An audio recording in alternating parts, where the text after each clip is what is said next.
వేసేస్తారు అన్నారు. ఇందుకేనా అధికారం ఇచ్చింది, ఇందుకేనా ఓట్లేసింది?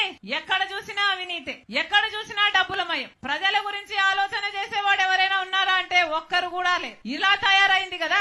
రాజశేఖర్ రెడ్డి బిడ్డను నన్ను అంటుంది, నేను అక్కడ తెలంగాణలో పార్టీ పెట్టానట, తెలంగాణలో పార్టీ పెట్టక ముందు నేను కాంగ్రెస్ పార్టీని దూషించానట, ఇప్పుడు కాంగ్రెస్ పార్టీలో ఎలా చేరాను అని అంటుంది. అమ్మా రోజమ్మా, మీకు గుర్తులేదేమో, నేను గుర్తు చేస్తాను. మీరు తెలుగుదేశం పార్టీలో ఐరన్ లెగ్ అన్న పేరుతో మీరు పిలువబడినప్పుడు రాజశేఖర్ రెడ్డి గారి గురించి మీరు ఎంతగా దూషణలు చేశారో ప్రజలు ఇంకా గుర్తే ఉన్నాయి.